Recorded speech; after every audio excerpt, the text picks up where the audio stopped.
آقا کے وفادار ہے علماء دیوبند، اسلام کے غمخوار ہے علماء دیوبند،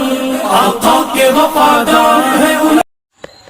الحمد لله نحمده ونستعينه ونستغفره ونؤمن به ونتوكل عليه ونعوذ بالله من شرور أنفسنا ومن سيئات أعمالنا، من يهده الله فلا مضل له ومن يضلل فلا هادي له، ونشهد أن لا إله إلا الله وحده لا شريك له، ونشهد أن سيدنا ومولانا محمدا عبده ورسوله. أما بعد فأعوذ بالله من الشيطان الرجيم. بسم الله الرحمن الرحيم. ولا تحسبن الله غافلا عما يعمل الظالمون إنما يؤخرهم ليوم تشخص فيه الأبصار. قال النبي صلى الله عليه وسلم: اتقوا الظلم فإن الظلم ظلمات يوم القيامة، او كما قال علیہ الصلاة والسلام. محترم بزرگوں، نوجوان بھائیوں اور عزیز دوستوں، جب بھی ہمارے سامنے ظلم کا لفظ بولا جاتا ہے تو عام طور پر ہمارا ذہن کسی بڑی اور سنگین زیادتی کی طرف جاتا ہے. ہم سمجھتے ہیں کہ ظالم صرف وہ ہے جو کسی کا خون بہائے، کسی کو سر عام تھپڑ مارے، کسی کمزور کی زمین پر ناجائز قبضہ کر لے، یا پھر تاریخ کے وہ جابر حکمران جیسے فرعون، نمرود اور ہلاک خان ظالم تھے. یقیناً یہ سب بدترین اور کھلے مظالم ہیں جن سے ہر شخص واقف ہے اور ان کی برائی پر سب کا اتفاق ہے. لیکن میرے بھائیوں، شریعت اسلامیہ میں ظلم کا دائرہ کار صرف یہیں تک محدود نہیں. اگر ہم عربی لغت اور شریعت کی اصطلاح کو دیکھیں تو ظلم کا اصل اور حقیقی مفہوم ہے وضع الشیء فی غیر موضعہ، یعنی کسی بھی چیز یا بات یا شخص یا حق کو اس کے اصل، فطری اور جائز مقام سے ہٹا کر کسی دوسری جگہ رکھ دینا. اس بنیادی شرعی تعریف کی روشنی میں ہر وہ کام ظلم بن جاتا ہے جس میں کسی کا حق مارا جائے، جہاں انصاف کا دامن ہاتھ سے چھوٹ جائے، اور جہاں اللہ اور اس کے رسول صلی اللہ علیہ وسلم کے مقرر کردہ حدود اور حقوق کی پامالی ہو رہی ہو.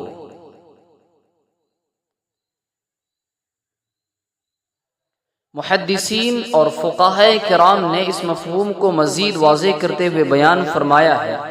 کہ ظلم کی مختلف شکلیں ہیں، جن میں سب سے بڑا ظلم اللہ تعالی کی ذات کے ساتھ شرک کرنا ہے. کیوں؟ اس لیے کہ اس میں کائنات کے خالق کا حق غیروں کو دے دیا جاتا ہے. دوسری شکل انسان کا گناہوں کے ذریعے خود اپنی جان پر ظلم کرنا ہے، جس سے وہ خود کو جہنم کا حقدار بنا لیتا ہے. اور تیسری شکل بندوں کے حقوق یعنی حقوق العباد میں ظلم کرنا ہے، جہاں کسی دوسرے انسان کا مالی، جانی، اخلاقی یا نفسیاتی حق مارا جاتا ہو.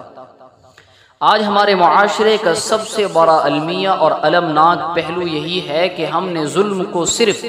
جانی اور مالی نقصان تک محدود کر دیا، جبکہ بہت سے ایسے افعال ہیں جو صبح و شام ہمارے گھروں، بازاروں اور دفاتر میں ہو رہے ہیں، جنہیں ہم گناہ یا ظلم سمجھتے ہی نہیں. ہم نے ان مظالم کو خوبصورت اور مصلحت پسندانہ نام دے رکھا ہے. کسی ظالم کو ہم خاندانی رواج کہتے ہیں، کسی کو معاشرتی روایت کا نام دیتے ہیں، کسی کو بزنس کا طریقہ اور چالاکی قرار دیتے ہیں، اور کسی کو اپنا خاندانی حق سمجھ کر بڑے فخر سے انجام دیتے ہیں. ہم یہ بھول چکے ہیں کہ کسی گناہ پر رواج یا مصلحت کا لیبل لگا دینے سے وہ گناہ نہیں رہتا، بلکہ اس کی سنگینی اور زیادہ بڑھ جاتی ہے. کیوں؟ اس لیے کہ جب کسی انسان کی کوئی انسان برائی کو برائی ہی نہیں سمجھے تو اس سے تو توبہ کی توفیق بھی چھن جاتی ہے۔ اللہ رب العزت نے قرآن مجید میں ایسے ہی لوگوں کے بارے میں فرماتا ہے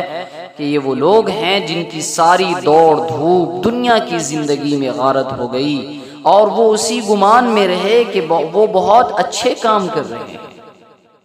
اس لیے یہ وقت کی اہم ترین ضرورت ہے کہ آج ہم روایتی غفلت کے پردوں کو ہٹائیں،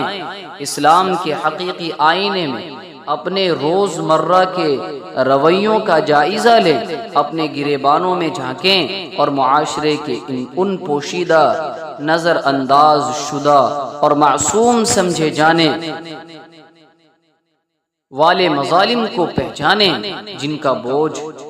لے کر اگر ہم قیامت کے دن اٹھے تو ہماری نمازیں، روزے اور عبادات بھی شاید ہمیں رسوائی اور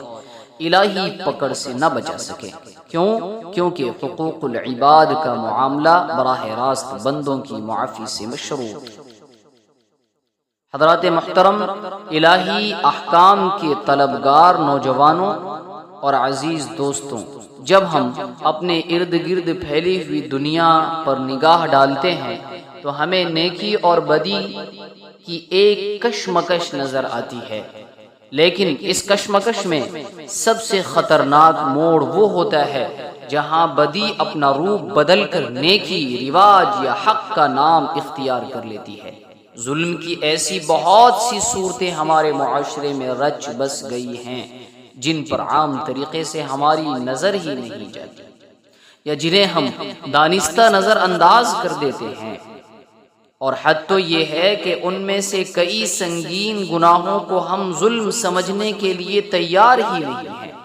ہم نے اپنے ذہنوں میں ظلم کا ایک مخصوص دائرہ بنا رکھا ہے، حالانکہ شریعت مطہرہ کی روح سے ہر وہ عمل ظلم ہے جو کسی کا حق غصب کرے یا کسی کو اذیت پہنچائے، چاہے پورا معاشرہ اسے ایک عام سی روایت سمجھ کر قبول ہی کیوں نہ کر چکا ہو۔ ہمارے خاندانی نظام اور گھریلو زندگی کے اندر کئی ایسے پوشیدہ مظالم مروجہ روایتوں کا روپ دھار چکے ہیں جو خاندان کی بربادی اور عورتوں کی حق تلفی کا سبب بن رہے ہیں۔ ان میں سب سے پہلا اور بدترین ظلم باپ کے انتقال کے بعد بیٹیوں اور بہنوں کو ان کے شرعی وراثتی حصے سے محروم کرنا ہے۔ ہمارے یہاں ایک عام رواج بن چکا ہے کہ بھائی بہنوں کو جائیداد میں حصہ نہیں دیتے، یا پھر خاندانی دباؤ ڈال کر قرآن بخشوانے کا ایک جاہلانہ ڈھونگ رچا جاتا ہے، اور بعض اوقات بہنوں کی حیا، مروت اور ان کی مامتا کا ناجائز فائدہ اٹھاتے ہوئے جذباتی طور پر بلیک میل کر کے زبردستی دستبرداری کے کاغذات پر دستخط کروا لیے جاتے ہیں۔ یہ لوگ بھول جاتے ہیں کہ عورت کا یہ حصہ کسی انسان کا مقرر کردہ نہیں بلکہ خود کائنات کے مالک کا فیصلہ ہے، جیسا کہ اللہ تبارک و تعالی سورۃ النساء کی آیت نمبر 7 میں واضح طور پر فرماتا ہے للرجال نصیب مما ترک الوالدان والاقربون وللنساء نصیب مما ترک الوالدان والاقربون، یعنی مردوں کے لیے بھی اس مال میں حصہ ہے جو ماں باپ اور قریبی رشتہ داروں نے چھوڑا ہو، اور عورتوں کے لیے بھی اس مال میں حصہ ہے جو ماں باپ اور قریبی رشتہ داروں نے چھوڑا ہو۔ اللہ کے اس صریح حکم کے بعد عورت کو اس کے جائز حق سے محروم رکھنا یہ سراسر ظلم اور اللہ سے جنگ کے مترادف نہیں ہے تو اور کیا ہے۔ اسی خاندانی دائرے میں دوسرا مخفی ظلم بیوی پر سسرال کی زبردستی خدمت کا بوجھ ڈالنا ہے۔ اخلاقی اور تہذیبی طور پر شوہر کے والدین کی خدمت کرنا ایک نہایت پسندیدہ اور اچھی بات ہے، لیکن ہمارے معاشرے نے اسے ایک قانونی مجبوری بنا دیا ہے۔ شریعت اسلامیہ نے بیوی پر سسرال کے پورے خاندان، دیور، نندوں اور جیٹھ کے نوکری چاکری فرض نہیں کی، لیکن سسرال والوں کا بہو کو گھر کے خامہ اور باندھی سمجھ لینا، اس پر دن رات کام کا بوجھ لادنا، اور خود شوہر کا اپنی بیوی پر ہونے والے اس نفسیاتی اور جسمانی تشدد پر خاموش تماشائی بنے رہنا، وہ پوشیدہ ظلم ہے جس پر کوئی توبہ تک نہیں کرتا۔ اسی طرح شادی بیاہ کے موقع پر لڑکے والوں کی طرف سے نام نہاد خاندان، ناک اور غیرت کے نام پر لڑکی والوں پر جہیز اور اخراجات کا بھاری بوجھ ڈالنا ایک اور ہولناک سماجی ظلم ہے۔ لڑکے والوں کی طرف سے بالواسطہ یا بلا واسطہ طور پر ایسی فرمائشیں کی جاتی ہیں یا ایسا ماحول بنایا جاتا ہے کہ لڑکی والے لاکھوں روپے کا جہیز دیں اور سینکڑوں باراتیوں کو شاہانہ کھانا کھلائیں، یہ ایک ایسا ہولناک معاشی ظلم ہے جس کی وجہ سے نہ جانے کتنے غریب اور سفید پوش والدین زندہ درگور ہو رہے ہیں، اور ان کی معصوم بیٹیاں گھروں میں بیٹھی بوڑھی ہو رہی ہیں، جبکہ اسلام میں اس ظالمانہ رواج کی کوئی گنجائش نہیں۔ جب ہم اپنے معاشی معاملات اور کاروباری زندگی کا جائزہ لیتے ہیں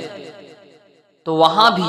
ایسے مظالم دکھائی دیتے ہیں جنہیں ہوشیاری اور بزنس کا طریقہ کہہ کر چھپا دیا جاتا ہے۔ ان میں سب سے عام ظلم ملازمین اور مزدوروں کی اجرت میں بلا وجہ تاخیر کرنا یا ان کی تنخواہوں سے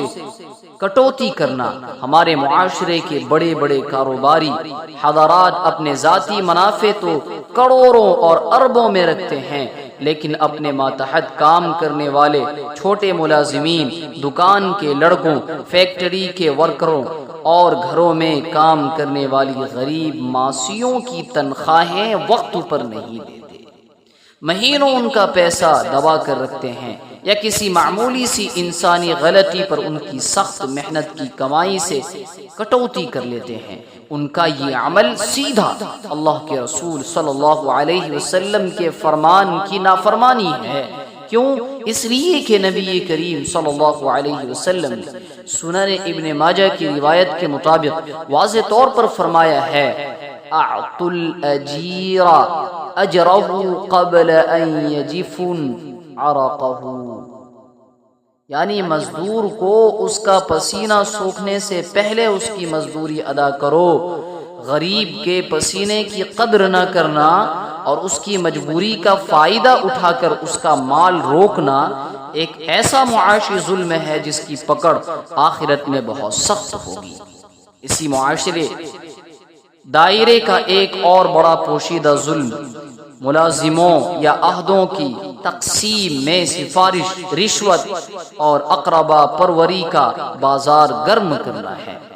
کسی بھی ادارے، دفتر یا کارخانے میں کسی مستحق، قابل اور محنت کش انسان کو صرف اس لیے پیچھے دھکیل دینا کہ اس کے پاس کوئی سفارش نہیں ہے اور اس کی جگہ اپنے کسی نااہل رشتہ دار یا سفارشی کو نوکری پر رکھ لینا ایک بدترین نوعیت کا ظلم ہے۔ یہ عمل اس لائق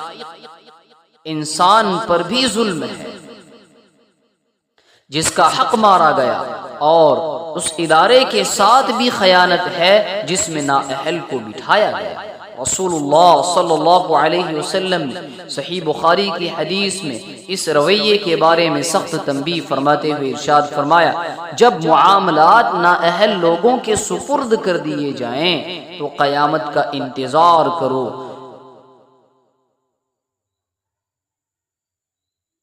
میرٹھ کا یہ قتل عام ہمارے پورے معاشرے کے معاشی ڈھانچے کو اندر سے کھوکھلا کر رہا ہے، اور ہم اسے سفارش کا نام دے کر معصوم بن جاتے ہیں۔